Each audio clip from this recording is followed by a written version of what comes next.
Hi, it's Steve. Today we'd like to show you how to change the belts on your washer. It's a really easy job. All we're going to need is a number 2 Phillips screwdriver and maybe a 5/16 nut driver.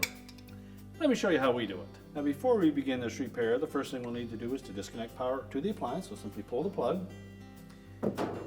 And to do this repair, it's easier if we have the washer tilted back as far as we can, so you may need to disconnect the inlet fill hoses and the drain hose.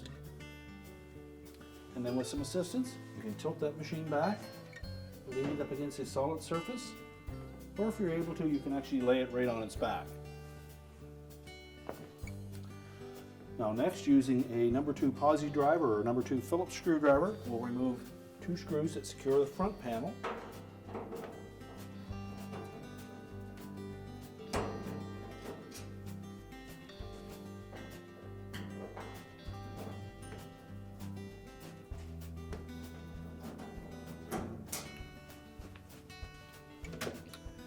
Now with the screws removed, we're just going to lift out on the bottom of the panel, tilt it, and let it slide out from the top. There are 2 spring clips that hook underneath the main top. So we'll set that panel aside.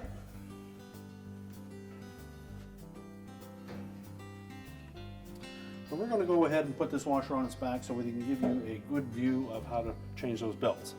Although it is not necessary to do that, you can actually do it from this angle, but it's easier to see if we lay it on its back for you. Now to remove the old belts, we're simply going to roll them off of the pulley. So we'll start with the small pump belt first. Just set it aside, and we'll do the same with the larger drive belt. Now if your drive belt was in bad shape like this one, it may be an indication of another problem. So it's a good opportunity to check that out first.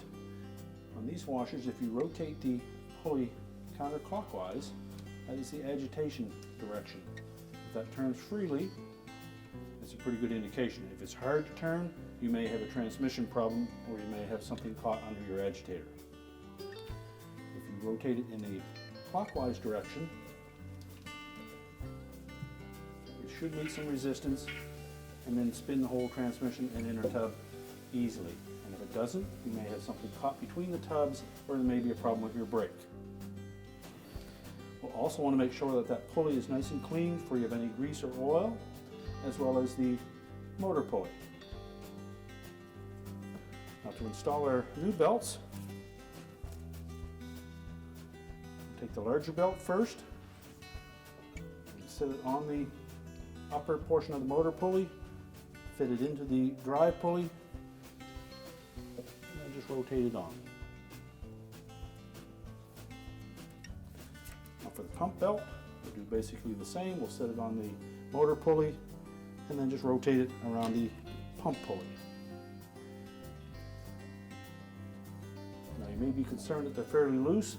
They are meant to be quite loose, and the proper adjustment for them is to pull that motor carriage fully tight into the corner, and you should be able to just about touch this belt within about 1/4 inch before it starts to move the motor pulley.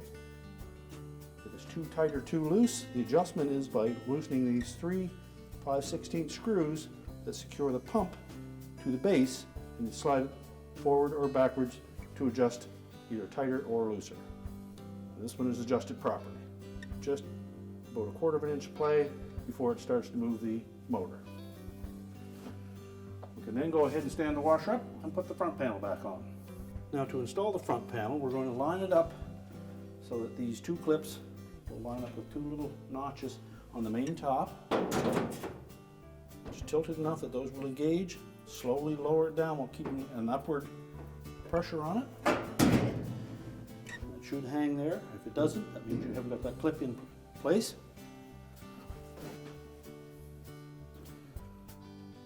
And using a stubby Phillips screwdriver, you can actually put these screws in without tilting the machine back.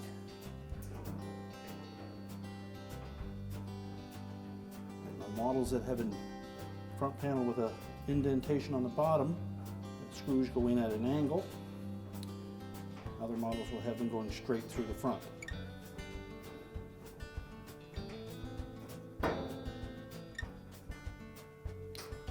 Tighten securely.